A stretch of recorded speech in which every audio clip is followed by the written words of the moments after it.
শিল্পমন্ত্রী আজকাল তো দেখাই যায় না কোথায় আছে কে জানে। এত শিল্পায়ন করেছে এখন দেখাই যায় না। পুরনো টিআইডিসি চেয়ারম্যান ও তো কেস মামলায় আছে এখন। মাঝে মাঝে বলে চার্জশিট তো দেননি, দিয়ে দেবো চার্জশিট, তখন টের পাবেন না আপনি। বিপ্লব দেব যা করে তার শেষ পর্যন্ত দেখে। এটাই নিয়ম, যে কোনো কাজে হাত দিয়েছি অন্তিম পর্যন্ত যাব, নাও হতে পারে, কিন্তু প্রচেষ্টা সর্বোপরি করব। তখন স্যাটিসফ্যাকশন থাকে, চেষ্টা তো সব করে দিয়েছি, তারপর অবনীত কি হয়েছে। যদি পুরোটা না করি তো মনের মধ্যে দুঃখ থাকবে, হয়তো মাননীয় প্রধানমন্ত্রীর কাছে গিয়ে এই কাজটা হয়ে যেত, বা কেন্দ্রীয় মন্ত্রীর কাছে গেলে হয়ে যেত। তার জন্য আমরাও যখন সরকারে কাজ করি অন্তিম পর্যন্ত চেষ্টা করি কাকে কাকে দিয়ে কাজটা হতে পারে তার কাছে পর্যন্ত পৌঁছে।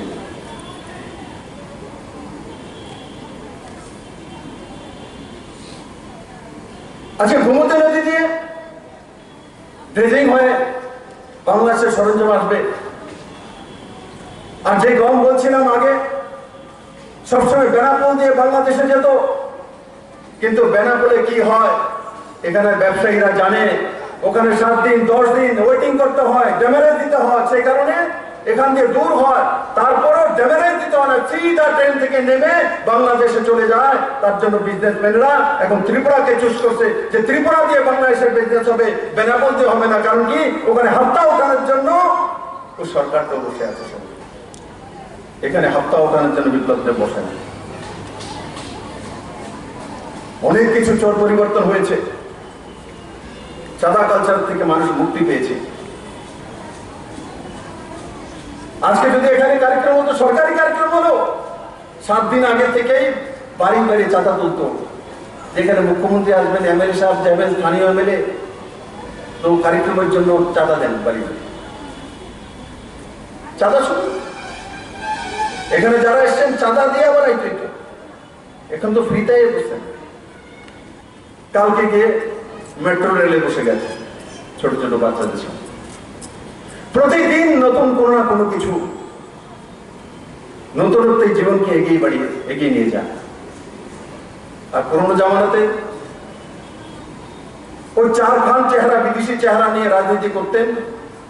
মাঝখানে আমি দেখেছি আমাদের রাষ্ট্রীয় চিন্তা ভাবনা, আমি ভেবেছিলাম ওরা বোধহয় এসে গেছে, বিবেকানন্দ নিয়ে গেছে, গান্ধীজির জন্মজয়ন্তী পালন করছে। ওই দিন দেখছি আবার ঘুরে ফিরে ওই 4 বিদেশি চেহারাতে চলে এসছে। মানে যেখান থেকে শুরু ওখান থেকে আবার বসে গেছে। যতই চেষ্টা করবেন দুইরাসের আবার সেই জায়গায়। তার মানে ডেভেলপমেন্ট, মহিলা সশক্তিকরণ, নজওয়ানদের রোজগার, শিল্পায়ন, এই শব্দগুলো তাদের সঙ্গে মানায় না, খাপ খায়। আজকের সরকার কাজ করে স্পেশাল ইকোনমিক জোন থেকে নিয়ে, মৈত্রী থেকে নিয়ে সমস্ত কিছু সরকার নির্মাণ করতে চলছে। বন্ধুরা, শুধু জিরানিয়া স্টেশনে সবচেয়ে মাল ওঠানামা করে সবচেয়ে বেশি, এখন আরো 5-6টি স্টেশনে ওঠানামা করার জন্য প্রস্তাব আমরা পাঠিয়েছি, কিছুদিনের মধ্যে চলে আসবে। তখন ডিসেন্ট্রালাইজ করবো, কোনো জায়গায় এটা নামবে, কোনো জায়গায় এটা নামবে, তখন বিজনেসম্যানদের সুবিধা হবে। এবং যারা সাউথের বিজনেসম্যান, তো সাউথে নামিয়ে দেওয়া হবে। যারা আগরতলা এই সাইডে করে বাজারঘাটে নামিয়ে দেওয়া হবে, শেখরকোটে নামিয়ে দেওয়া হবে, কুমারঘাটে নামিয়ে দেওয়া হবে। ওই দিশাতে সরকার কাজ করছে। বন্ধু, ইন্ডাস্ট্রি তখনই হয় যখন ইনফ্রাস্ট্রাকচারাল ডেভেলপমেন্ট হয়। ইন্ডাস্ট্রি তখনই লাগাবে, বাজার থাকতে হবে, বাজারে পৌঁছানোর জন্য রাস্তা থাকতে হবে, ও সেই রাস্তা সহজতর ব্যবস্থা হবে। আজকে ন্যাশনাল হাইওয়ে হোক, রেল ব্যবস্থা হোক, এয়ার কানেক্টিভিটি হোক, আর ওয়াটার কানেক্টিভিটি, এই সবগুলো ত্রিপুরা সরকার প্রায় তৈরি করে নিয়েছে। ন্যাশনাল হাইওয়ে জাল মিশিয়ে দেওয়া হয়েছে। 6.5 ঘন্টা চোরাবাড়ি থেকে আগরতলা আসতে হয়, অল্টারনেটিভ ন্যাশনাল হাইওয়ে তৈরি হওয়ার পর 2.5 থেকে 3 ঘন্টার মধ্যে পৌঁছে যাবে। একবার চিন্তা করে দেখুন, কোন বিজনেসম্যান যখন পাথর নিয়ে আসে 6 ঘন্টা, যখন আসে 6.5 ঘন্টা পৌঁছে, তো কতটা ডিজেল লাগে, কতটা রোড যেতে হয়। আর ওখানে যখন রোডটা হয়ে যাবে 45 কিলোমিটার কমে যাবে, আবার সিধা যতটা সম্ভব যে রোডটাকে সোজা করা হচ্ছে। তার মানে ডেভেলপমেন্ট হয়ে যাবে তেমন না, ইন্ডাস্ট্রি লাগানোর জন্য তার কাঁচামাল আনার সঠিক ব্যবস্থা, কাঁচামাল আনার পর প্রোডাকশন করার পর তাকে বাজারজাত করার সঠিক ব্যবস্থা, ট্যাক্সের সঠিক ব্যবস্থা, জিএসটির সঠিক ব্যবস্থা, ইন্সপেক্টর রাজকে খতম করা, আর তার সঙ্গে সঙ্গে সরলীকরণ করা, ব্যবস্থাকে সরলীকরণ করা। সরকার সেই কাজগুলি করেছে। আজকে রাবার সেক্টর হোক, চা সেক্টর হোক, ব্যাম্বু সেক্টর হোক, আগরবাতি সেক্টর হোক, এই সবগুলো ত্রিপুরাতে ডেভেলপ হয়েছে, সবগুলো অগ্রগতি হয়েছে, আধুনিকত ব্যবস্থার সঙ্গে জুড়েছে। তাই আজকের এই 7 তারিখ থেকে যেখানে বাণিজ্য মেলা অনুষ্ঠিত হবে, সেখানে 249টি স্টল রয়েছে। বাংলাদেশ থেকে এসছে, অন্যান্য রাজ্য থেকে একটু এসছে। আমি আশা করি আশপাশের লোক ত্রিপুরা রাজ্যের বিভিন্ন প্রান্ত থেকে এখানে আসবেন এবং এই 11 দিন ত্রিপুরার বাণিজ্যের অগ্রগতি কি হয়েছে সেই বিষয়ে অনুধাবন করবেন এবং স্বরোজগারী মানসিকতা, এন্টারপ্রেনারশিপ ডেভেলপমেন্ট, আত্মনির্ভর ত্রিপুরা, স্বনির্ভর ব্যক্তিত্ব, স্বাভিমানী মানসিকতা, এই শব্দগুলোর সঙ্গে জোড়া। আর মানুষ জীবনে পারে না এমন কোনো বিষয় নয়। আপনার মধ্যে বিশ্বাস থাকতে হয়, লগন থাকতে হয়, তবেই আপনি সবকিছু পারেন।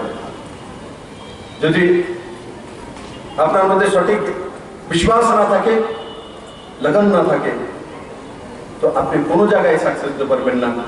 না রাজনীতিতে হতে পারবেন, না চাকরি বাকরিতে হতে পারবেন, না বাণিজ্যতে হতে পারবেন, কোনো জায়গাতে পারবেন না। তার জন্য এক দৃঢ় মানসিকতা, সকারাত্মক সোচ, পজিটিভিটি, দুনিয়ার সবকিছু আপনার কাছে আসতে পারে। নরেন্দ্র মোদীও গরিব ঘরের ছেলে, প্রধানমন্ত্রী হয়েছে। আমিও গরিব ঘরের ছেলে, মুখ্যমন্ত্রী হয়েছি। অমিত ভাই শাহজিও ছোট্টখাটো একটা বিজনেস করতেন, কোঅপারেটিভের সদস্য ছিলেন। উনি আজকে কোঅপারেটিভ দপ্তরের মন্ত্রী হয়ে গেছেন, হোম মিনিস্টার হয়ে গেছেন। কি ভারতে ভাই, এখানে সাধারণ মানুষই রাজ করতে পারে। কিন্তু বিপ্লব দেব 50 ব্যাগ সিমেন্ট এনে ছেড়েছে জলপথে, আপনারা পারেননি। 50 ব্যাগ সিমেন্ট এনেছে, কম দরে এনেছে, কম পয়সা লেগেছে, প্রমাণ করে দিয়েছে জলপথে যদি সিমেন্ট আনি বাংলাদেশের কাছ থেকে, তো প্রতি ব্যাগে 50 টাকা কম হতে পারে।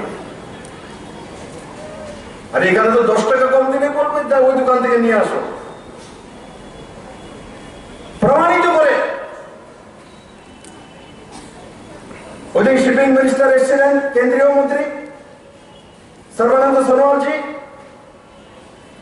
উনি গোমতীতে ড্রেজিং করার জন্য সোনামুড়া থেকে উদয়পুর পর্যন্ত 24 কোটি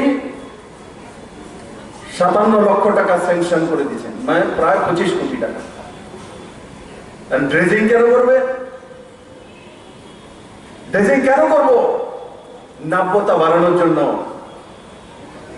মানে সোনামারা থেকে উদয়পুর পর্যন্ত 10টি জেটি হবে, জলপথে সামগ্রী আসবে, তো 10টা আলাদা আলাদা জায়গাতে জিনিসপত্র উঠানামা করবে গোমতী নদী দিয়ে। কাকরামনে হতে বা থাকবে, উদয়পুরে থাকবে, মহারানীতে থাকবে, মেলাগড়ে থাকবে, সোনামুড়াতে থাকবে, এমন করে 10টি জেটি নির্মাণ হবে। কল্পনা করেছে মানুষ? উদয়পুর মহারানীর মানুষ চিন্তা করতে পারে যেখানে সিমেন্ট নিয়ে বাস আসবে, গম নিয়ে বাংলাদেশে যাবে, উদয়পুর রেলওয়ে স্টেশন থেকে পয়সা স্যাংশন হয়ে গেছে, ড্রেজিং শুরু হয়ে যাবে। উদয়পুর থেকে কুমিল্লা পর্যন্ত বাই রোড খুলে দেওয়া হবে। কারণ কি, বাংলাদেশ গম নিয়ে যায় এখন ত্রিপুরা দিয়ে, বাংলাদেশ গম নিয়ে যায় এখন ত্রিপুরা দিয়ে। জিরানিয়া রেলওয়ে স্টেশনে আসে। আমি সেদিন বলে দিয়েছি গম জিরানিয়া রেলওয়ে স্টেশনে আনার দরকার নেই, গম উদয়পুর রেলওয়ে স্টেশনে নিয়ে আসো, জিরানিয়াতে চিপস পাথর আনো আর ওখান দিয়ে গম নিয়ে যাও, আর ওখান দিয়ে সিধা ট্রাক উঠবে আর সেই রুটে কুমিল্লা হয়ে বাংলাদেশে পৌঁছে যাবে ঢাকা পর্যন্ত। শিল্প বাণিজ্য এই দুটি শব্দ সবসময় প্রবাহমান থাকতে পারে। শিল্প বাণিজ্য প্রবাহমানই থাকে। আর একটি শিল্প তৈরি হলে তার সঙ্গে সঙ্গে আরো আনুষঙ্গিক শিল্পায়ন, অর্থাৎ লাগাতার পরিবর্তন, সেটা হচ্ছে কোন রাজ্যের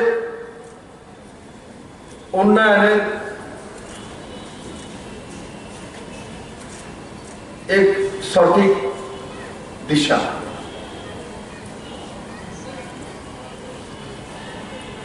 বন্ধু, নতুন সরকার আসার পর 2018 থেকে আমরা দেখেছি এক সময় ত্রিপুরাতে যে এক্সপোর্ট করে পয়সা আসতো বাণিজ্যিক লেনদেনের মাধ্যমে, সেটা 27 লক্ষের কাছাকাছি। আজকের দিনে সেটা 134 কোটি টাকার উপরে। বাংলাদেশের সঙ্গে বাণিজ্য 300-350 কোটি টাকার হতো, এখন সেটা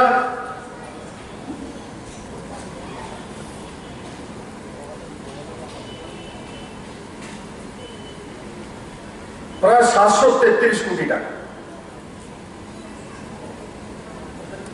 বাণিজ্য প্রবাহমান, শিল্প প্রবাহমান, ত্রিপুরার মানুষের রোজগার বাড়ছে। তার প্রমাণ কি? মুখে বললে তো হবে না, আগত সরকার ছিল, বলার জন্য তোরা মাহি এই করেছি সেই করেছি, স্বর্ণ যুগে এসেছে, মুক্ত যুগে এসেছে, কোনটা ধরেনি। সংসদের কার্ডটা নিয়ে নেবে হাত থেকে, ভাতার যে কার্ডটা আছে সেটা নিয়ে নেবে। কিন্তু আজকাল রেশন কার্ড নিয়েও কোনো লাভ নেই, অনলাইন করে দিয়েছি। কারোর রেশন কার্ড বন্ধক দেওয়া যাবে না। পুরনো সময় রেশন কার্ড বন্ধক দিত মানুষ, কারণ কি বিপিএল কার্ড আর অন্তোদয় কার্ড বন্ধক দিয়ে টাকা আনতো, কারণ 2 টাকার চাউল নিত, নিয়ে 30 টাকা বিক্রি করবে। আজকের দিনে কেউ কার্ড বন্ধক দিতে পারে না, রেশন কার্ড, কারণ কি ওয়ান কার্ড ওয়ান নেশন। দ্বিতীয়ত অনলাইন করে দেওয়া হয়েছে, এক ব্যক্তির রেশন অন্য ব্যক্তি তুলতে পারবে না, কারণ কি তার রেটিনা, তার ফিঙ্গারপ্রিন্ট, তার আধার কার্ড ম্যাচ করবে না। তার জন্য বন্ধকের ব্যবসাই বন্ধ হয়ে গেছে।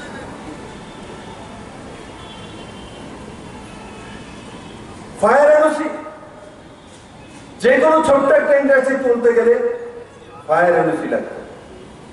কতদিন লাগে এখন ফায়ার এনওসিতে? যদি কাগজপত্র ঠিকঠাক দিয়েছেন 24 ঘন্টার মধ্যে আপনার অনলাইনে পারমিশন পৌঁছে যাচ্ছে। আগে ফায়ার এনওসি 3 জোড়া চপ্পল শেষ হওয়ার পরে তারপরে ফায়ার এনওসি আসবে। বিল্ডিং এর এনওসি, বিল্ডিং প্ল্যান অনলাইনে, স্বাগতে কিছুই ছিল না। যখন হয়ে যান মানুষ ভাবে এটা কি আপনি আপ হয়ে গেছে, আপনি আপ কোনো কিছু হয় না। পরিশ্রম করতে হয়, মেহনত করতে হয়, লগন থাকতে হয়, বিশ্বাস থাকতে হয়, আর সবচেয়ে বড় বিষয় জুনুন থাকতে হয়। বাদকে আজ মানুষ অস্বীকার করে, মানুষ পরিবার বাদে ভারত আর কোনো জায়গায় মানতে রাজি না।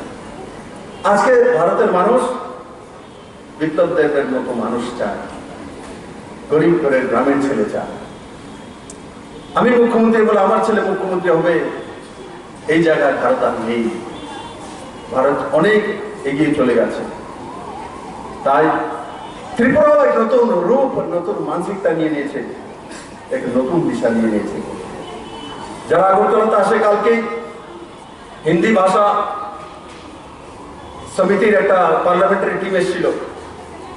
তার মধ্যে কংগ্রেসের একজন রাজ্যসভার এমপি, আম আদমি পার্টির রাজ্যসভার এমপি, বিজেপি থেকে চেয়ারম্যান রীতা বহুগুণা যোশী, উনি আগে কংগ্রেসে ছিলেন, HM বহুগুণা, উনি সুপুত্রী মন্ত্রী ছিলেন, আর মনোজ তিওয়ারি এসছেন। মনোজ বাবু তো নতুন এসছেন, ত্রিপুরাতে প্রথমবার এসছেন। রীতাজি আমাকে কালকে বলছিলেন, বিপ্লব দা आपका त्रिपुरा परिवर्तन हो गया, मैं कांग्रेस रहते हुए बहुत आया था, तब क्या थी आज क्या हो गया, त्रिपुरा बहुत आगे निकल जाएगा।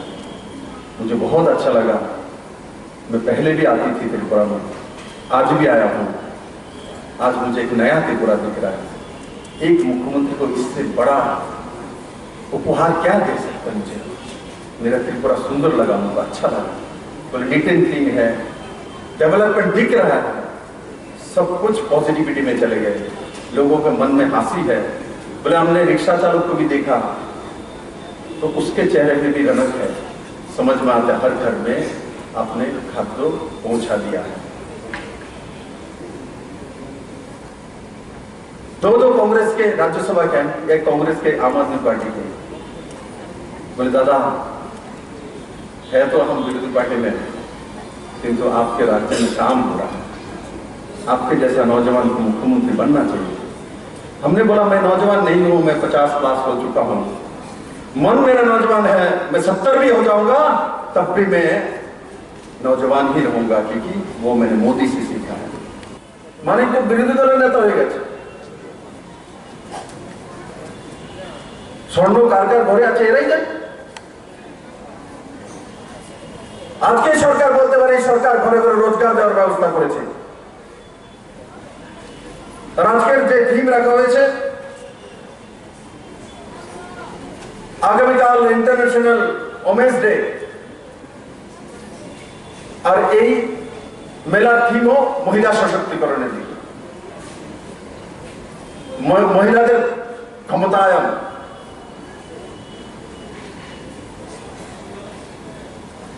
মহিলাদের ক্ষমতায়ন এও ত্রিপুরার মানুষ অনেক শুনেছে, অনেক চিৎকার বার্তার।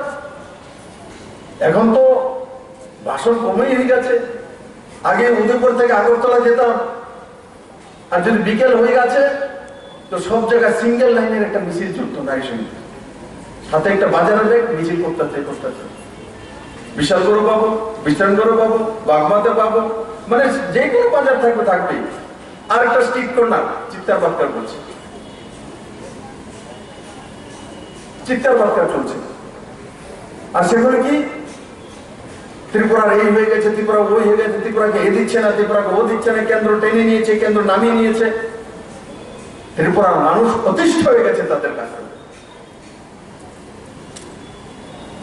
আর তার পরিণাম 2018 নির্বাচন, মানুষ অতিষ্ঠ হয়ে নরেন্দ্র ভাই মোদীর নেতৃত্বে সরকার, আর 4 বছর হতে চলছে। আজকে মানুষ যেটা শোনে সেটা দেখে, গোমতীতে ছোট লঞ্চ বা বার্চ আসবে। বন্ধুরা, আমি সবাইকে বলবো পজিটিভিটির সঙ্গে কাজ করুন, জিত আপনার নিশ্চিত হবে। আর 11 দিন যাবত এই মেলা প্রাঙ্গণে সবাই মিলেমিশে তার লুৎফ উঠান এবং ত্রিপুরার যে বাণিজ্যিক দর শুরু হয়েছে সেই দরকে এগিয়ে নিয়ে যাওয়া, ত্রিপুরাকে স্বনির্ভর ত্রিপুরা তৈরি করা, রোজগারি ত্রিপুরা তৈরি করা, এটাই আমার বলার ছিল। ধন্যবাদ। জয় হিন্দ।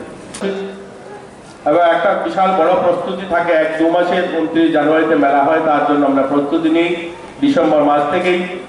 এবার কোভিডের কারণে সেইভাবে আমরা প্রস্তুতি নিতে পারিনি, আমরা 1 সপ্তাহ নোটিশেই এই মেলাটা আমরা করছি এবং সেটা সময় কমিয়ে 11 দিনের মেলা হবে।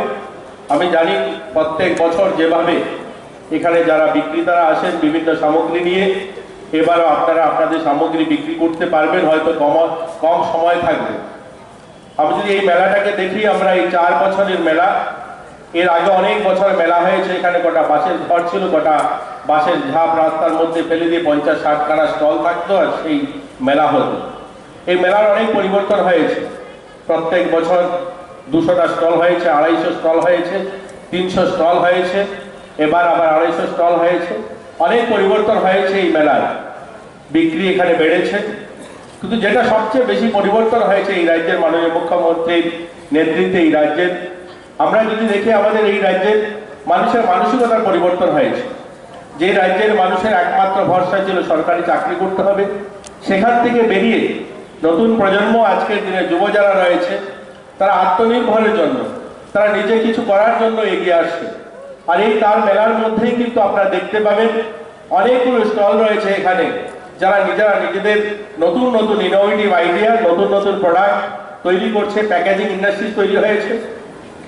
আজকের দিনেই দুবাইতে একটা ইন্টারন্যাশনাল ট্রেড ফেয়ার হচ্ছে, যেটা দিল্লিতে ট্রেড ফেয়ার হয়, ইন্ডিয়া ইন্টারন্যাশনাল ট্রেড ফেয়ার, এবং দুবাইতে একটা আন্তর্জাতিক মেলা হচ্ছে।